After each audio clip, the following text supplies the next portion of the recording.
Des images spectaculaires et assez terribles de destruction de matériel de surveillance, des caméras de surveillance qui sont installées à Nantes. Vous vous souvenez peut-être qu'on vous avait déjà montré ça à Montbéliard. Ben regardez, rebelote à Nantes, ça c'était la nuit dernière. Un engin de chantier qui, alors qu'ici ce sont les images de Montbéliard qu'on voit, on verra peut-être Nantes tout à l'heure, je l'espère en tout cas, des voyous qui jouent au bowling avec les poteaux au-dessus desquels se trouvent des caméras de surveillance. Ça veut dire, Jean-Christophe Fromentin, que la lutte contre ces trafiquants, contre ces voyous, on voit ici les images de Nantes, elle est vaine. Enfin, il n'y a plus rien à faire. La facilité avec laquelle ils déboulonnent ces caméras qui viennent d'être installées et qu'on pensait inattaquables. C'est des images à chaque fois incroyables et qui reflètent quand même un renoncement qui s'est sédimenté depuis des années. C'est-à-dire que des gens totalement désinhibés, on va casser du flic, on fait tomber des caméras, l'autorité n'a plus aucun sens, on en est fier, on le met sur des réseaux, et puis voilà, probablement il y en a d'autres qui vont essayer de faire mieux dans 2-3 jours. Et ça trahit quand même l'effondrement d'une autorité politique, hein, dans tous les sens du mot. Et ça inquiète, parce que vous voyez, c'est un petit peu comme une fuite d'eau qui ravine sous la terre, et puis à un moment tout s'écroule, tout tombe. Et finalement on ne voit rien en surface, ça tout semble bien vivre, comme ces quartiers qu'on peut traverser sans se douter de ce qui se passe. Et puis à un moment, c'est un peu ces événements, tout s'effondre. Et là on s'aperçoit d'une réalité qui quand même va être de plus en plus difficile à rattraper si on ne remet pas des moyens dans la police, si on ne redonne pas une réponse pénale, si on ne remet pas des moyens dans la justice, si on ne traite pas la chaîne pénitentiaire. Donc ça trahit quand même l'effondrement d'un système à la fois policier, judiciaire, pénal, pénitentiaire qui interpelle beaucoup. Comment faire pour rattraper ça, NGNT ?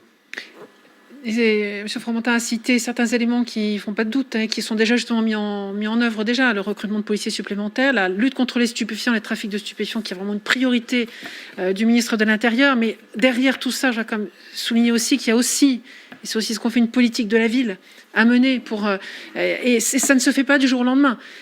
C'est quelque chose qui sera très long. Il y a des générations probablement qui sont au moins une ou si ce n'est plusieurs qui sont probablement extrêmement difficile à rattraper. C'est un travail considérable qu'on comprend, mais dire qu'on aura la solution et le remède à tout ça demain matin, il faut être lucide, non. Mais en tout cas, il faut avoir la détermination de pouvoir s'en sortir avec tous les moyens, police, justice, pénitentiaire et éducation et politique de la ville. Emmanuel Bompard.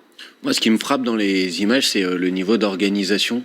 Parce que des engins de chantier comme ça, on les trouve pas en bas d'un immeuble. Donc il y a manifestement une organisation, une logistique derrière tout ça. Et je pense qu'on devrait en tirer des conclusions en termes d'organisation du dispositif policier pour lutter contre ces réseaux. C'est-à-dire que je pense qu'il faut insister davantage sur des moyens en termes d'investigation, des moyens d'enquête, des moyens de renseignement pour remonter des chaînes d'approvisionnement. Là, on parle d'engins de chantier, mais des fois, c'est des armes qui sont...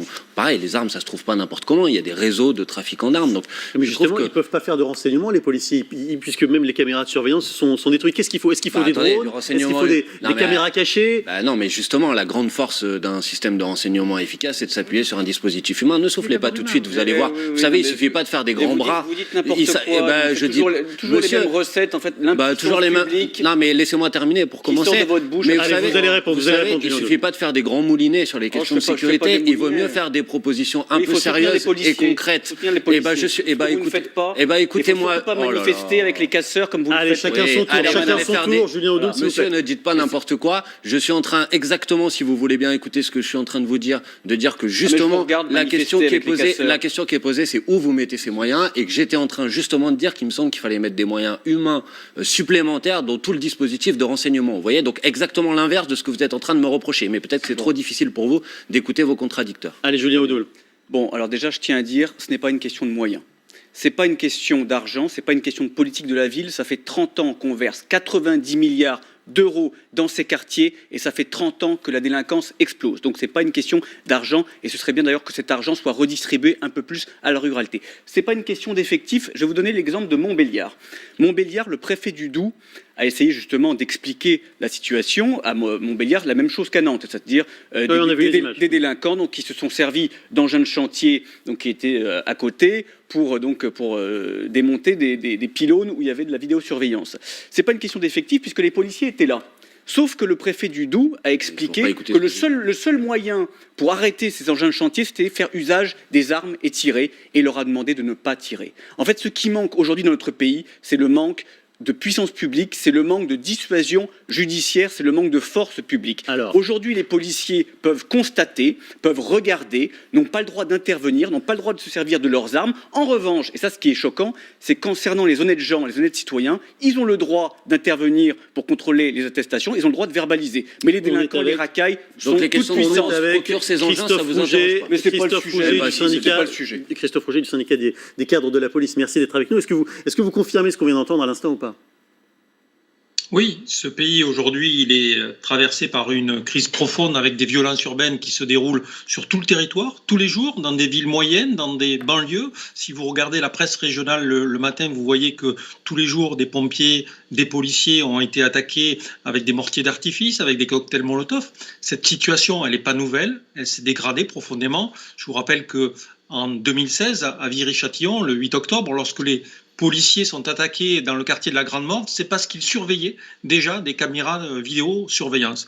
Aujourd'hui, ces caméras vidéosurveillance, les gangs de ces banlieues, tous les jours, essayent de les détruire. Sur ces images à Montbéliard ou à Nantes, on le voit que c'est avec des engins de chantier, mais c'est aussi avec des armes à feu, c'est aussi avec des disqueuses, des tronçonneuses.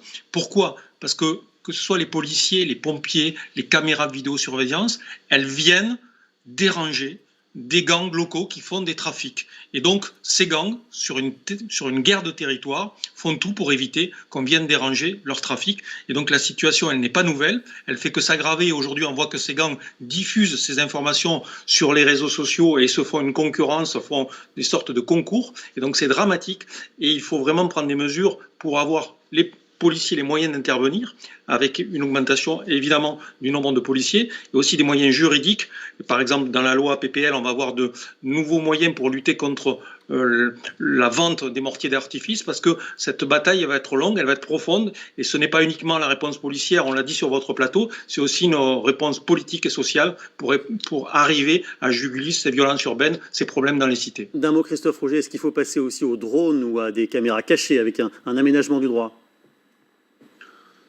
Dans la nouvelle loi donc, sur la sécurité globale, l'utilisation des drones va être effectivement possible. Ce n'est pas la seule solution, mais il faut utiliser tous ces moyens techniques, le renseignement, les enquêtes judiciaires pour mettre un terme à ces agissements crapuleux, à ces voyous qui non seulement agressent les forces de l'ordre tous les jours, mais aussi surtout pourrissent la vie des citoyens honnêtes qui sont dans ces secteurs sensibles et qui ne peuvent pas vivre correctement. Merci beaucoup Christophe Roger pour avoir été avec nous ce soir sur ces sujets des violences urbaines à Montbéliard et à Nantes.